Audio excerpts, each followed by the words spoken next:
நாம் இன்றைக்கி பார்க்க போகிறது கல்யாண வீட்டு ஸ்டைலில் ஒரு ரவா கிச்சடியும் தேங்காய் சட்னியும் பார்க்க போகிறோம்.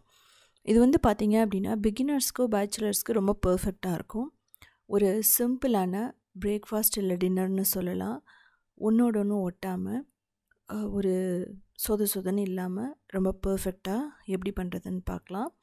நிறைய பேர்த்துக்கு இந்த ரவா கிச்சடி பண்ணும்போது தப்பாகும். ஸோ ரொம்ப கொலன்னு ஆகிடும். அதுக்கப்புறம் சாப்பிட முடியாத மாதிரி கெட்டியாகிடும். ஸோ அப்படி இல்லாமல் எந்த அளவுகளோட தண்ணி ஊற்றி செய்யலான்னு பார்க்கலாம். இது வந்து கிச்சடி அப்படிங்கிறதுனால ஃப்ளேவர் நிறைய இருக்கும். டேஸ்ட் ரொம்ப சூப்பராக இருக்கும். ஹெல்தியானது கூட. இதுக்கு 2 கப் ரவை எடுத்துக்கலாம். இது சின்ன கிளாஸில் 2 கிளாஸ் இருக்கும், அவ்வளோதான். இதை ஒரு 3 நிமிஷம் நல்லா ரோஸ்ட் பண்ணுங்கள், மீடியம் ஃப்ளேமில் வச்சுட்டு. இது ரோஸ்ட் ஆகிடுச்சுனாவே ஒன்றோட ஒன்று ஒட்டாமல் வந்துடும். ஸோ உங்களுக்கு பார்த்தாவே தெரியும். இதை எடுத்து நம்ம தனியாக வச்சிடணும். இதுக்கப்புறம் 2 டேபிள் ஸ்பூன் எண்ணெய் போட்டுக்கலாம். கடுகு, கடலைப்பருப்பு, உளுத்தம் பருப்பு, இதுக்கப்புறமா நிலக்கடலை, முந்திரி எல்லாம் போடுவோம். ஸோ இந்த நிலக்கடலை முந்திரியிலலாம் வந்து பார்த்திங்கன்னா நல்ல ப்ரோட்டீன் இருக்குது. ஸோ இதெல்லாம் போட்டு கொடுத்தாவே உப்மா அப்படிங்கிறது வந்து குழந்தைங்க வந்து நல்லா விரும்பி சாப்பிடுவாங்க. நார்மலாக செய்யும்போது குழந்தைகளுக்கு பிடிக்காது. ஆனால் இது வந்து பார்த்திங்க அப்படின்னா உண்மையாக உப்மா அப்படிங்கிறது வந்து ரொம்ப ரொம்ப நல்லது கூட. இப்போது பெருங்காயம் நான் போடுறேன். பெருங்காயம் பிடிக்காதவங்க விட்டுடலாம். பச்சை மிளகாய் காரத்துக்கு ஏற்ற மாதிரி 3-4 அப்படி கூட போட்டுக்கோங்க. கருவேப்பிலை, வெங்காயம் போட்டுக்கலாம். வெங்காயம் ரொம்ப முக்கியமானது. இது நல்லா சாஃப்ட் ஆகணும். இந்த வெங்காயம் வந்து நமக்கு வதங்கலைன்னு அப்படின்னா குழந்தையினால் சாப்பிட முடியாது. ஸோ பாருங்கள், இதை நல்லா வதக்கலாம். இதுக்கு வந்து சின்ன வெங்காயம், பெரிய வெங்காயம் எது வேணாலும் போட்டுக்கலாம். ஸோ இதே ஸ்டைலில் தான் கர்நாடகாவில் காராபாத் பண்ணுவாங்க. செம்ம சூப்பராக இருக்கும். இப்போது 1 டேபிள் ஸ்பூன் இஞ்சி போட்டுக்கலாம். அதுக்கப்புறம் கேரட், அதுக்கப்புறம் பீன்ஸ் இருந்தால் உங்கள்கிட்ட கேப்சிகம் கூட நீங்கள் போட்டுக்கலாம், நல்லா தான் இருக்கும். அதுக்கப்புறம் இதுலேயே வந்து பார்த்திங்கன்னா கர்நாடகாவில் அவரைக்கெல்லுன்னு ஒன்று போடுவாங்க, அதுவும் நல்லாயிருக்கும். இப்போது உப்பு போட்டுக்கலாம், ஒரே ஒரு தக்காளி மட்டும். இது வந்து கிச்சடி அப்படிங்கும்போது நம்ம இதெல்லாம் சேர்த்திக்கும் போது நல்லாயிருக்கும்.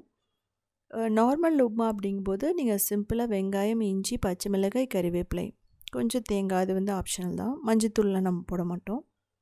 இப்போது மஞ்சத்தூள், மிளகாய்த்தூள் காரத்துக்கு ஏற்ற மாதிரி போட்டுக்கலாம். அதுக்கப்புறம் தேங்காய் ஒரு 1/4 கப்.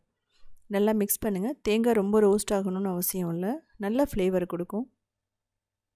இப்போது 1 கப்புக்கு 3 கப் தண்ணி, அந்த அளவுகளோட பண்ணலாம். கிட்டத்தட்ட 2 கப்புக்கு 6 கப் தண்ணி. நீங்கள் கிளாஸில் எடுத்துட்டாலும் இதே அளவு தான். ஸோ இந்த ஸ்டேஜில் உப்பு தேவைப்பட்டால் நீங்கள் முன்னாடியே போட்டுறணும், ரவை வேகிறதுக்கு முன்னாடியே. ஸோ வந்து நான் சொன்ன மாதிரி தண்ணி வந்து பார்த்திங்கன்னா 1க்கு 3 இல்லைனா 3, அந்த அளவுகள் வந்து ரெண்டுமே வந்து பர்ஃபெக்டாக இருக்கும். ஸோ இப்போது லோ ஃப்ளேமில் வச்சுக்கோங்க, கொதிச்சுட்டு இருக்கக்கூடாது. இப்போ ரோஸ்ட் பண்ண ரவையை கொஞ்சம் கொஞ்சமாக போட்டு நல்லா மிக்ஸ் பண்ணுங்கள், அப்போ தான் கட்டி விழாமல் இருக்கும். ஸோ இதில் என்ன ரொம்ப முக்கியமான விஷயம்னா, ரொம்ப வந்து வேகமாக மிக்ஸ் பண்ணி பண்ணக்கூடாது. ஜென்டிலாக ரவையெல்லாம் மிக்ஸ் பண்ணி விட்டதுக்கப்புறமா நம்ம அப்படியே மூடி வச்சிடணும். ஒரு 20 செகண்ட் மட்டும்தான் அதை மிக்ஸ் பண்ணணும். அதாவது தண்ணியோட நல்லா சேர்ந்து கொதிக்கும், அவ்வளோதான். அதுக்கு மேலே மிக்ஸ் பண்ணாதீங்க. இதுதான் இதனோட சின்ன ட்ரிக்குன்னு சொல்லலாம். ஸோ மூடி மீடியம் ஃப்ளேமில் 2 நிமிஷம் அப்படியே ஆஃப் பண்ணிவிடுங்க. இதுக்கப்புறமா வந்து பார்த்திங்க அப்படின்னா தேங்காய் சட்னி, இதுக்கு ரொம்ப பர்ஃபெக்டாக இருக்கிறது தேங்காய் சட்னி. நல்லாயிருக்கும். கொத்தமல்லி சட்னி, புதினா, எது வேணாலும் எடுத்துக்கலாம். ஆனால் ரொம்ப பர்ஃபெக்டாக மேட்ச் ஆகிறது சிம்பிளான தேங்காய் சட்னி. இதில் வந்து பெருசாலாம் இது யூஸ் பண்ண மாட்டோம். ஒன்லி தேங்காய், பொட்டுக்கடலை, இஞ்சி, அதுக்கப்புறம் பச்சை மிளகாய், கொஞ்சம் கறிவேப்பிலை, புளி. பொட்டுக்கடலை எல்லாம் போடும்போது டேஸ்ட் நல்லாயிருக்கும், உப்பு. ஸோ நல்லா முதல்ல அரைச்சிடுங்க கரகரப்பாக. இதில் நீங்கள் முந்திரி போடலாம், தயிர் போடலாம், வெங்காயம் போடலாம், உங்களோட ஆப்ஷனல் தான். எது வேணாலும் நீங்கள் போட்டு பண்ணலாம். நான் சிம்பிளாக பண்ணுறேன். தண்ணி ஊற்றிட்டு ரொம்ப ஃபைனாக அரைக்க வேணாம், கிட்டத்தட்ட கரகரப்பாக அரைச்சிக்கோங்க. கொஞ்சம் திக்காக இருந்ததுன்னா வச்சு சாப்பிட்றதுக்கு நல்லாயிருக்கும். இட்லியெல்லாம் இருக்கும்போது தண்ணி சட்னி நல்லாயிருக்கும். இதுக்கு கொஞ்சம் மட்டும் திக்காக இருந்தால் போதும். ஸோ பார்த்தா தெரியும், தாளிக்கிறது வந்து வேணாம், ஏன்னா ஆயில் அதிகமாக சேரும். அதனால் ப்ளைனாகவே சாப்பிட்டுக்கலாம். இப்போ 5 நிமிஷத்துக்கு அப்புறம் அப்படியே ரொம்ப சூப்பராக ரெடி ஆகிடுச்சு, உங்களுக்கு பார்த்தாவே தெரியும். இந்த ஸ்டேஜில் ஒரு 2 டேபிள் ஸ்பூன் நெய் விடணும். ஸோ அதை வந்து நான் வீடியோ எடுக்க மறந்துட்டேன். ஸோ நீங்கள் வந்து இந்த ஸ்டேஜில் 2 டேபிள் ஸ்பூன் நெய் விட்டுக்குங்க. ஸோ பர்ஃபெக்டாக இருக்கும். கடைசியாக கொத்தமல்லி போட்டால் நம்ம ஆஃப் பண்ணிடலாம், அவ்வளோதான்.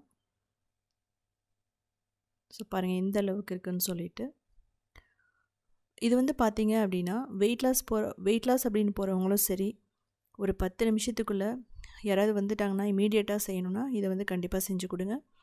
இதே மாதிரி நிறைய ரெசிபிஸ் வேணும்னா நீங்கள் உத்தமி கிச்சனை ஃபாலோ பண்ணலாம். க்ரியேட்டிவ் வேர்ல்டுன்னு இன்னொரு சேனல் இருக்குது, அதில் 1900 ரெசிபிஸ் இருக்குது. அது மட்டும் இல்லாமல் சவுத் இந்தியன் foods.inங்கிற வெப்சைட்டை 14 இயர்ஸாக ரன் பண்ணுறோம். கிட்டத்தட்ட 8000 recipes, step by step photos plus வீடியோஸோடு இருக்கும். ஸோ பார்த்துட்டு கமெண்ட் பண்ணுங்கள்.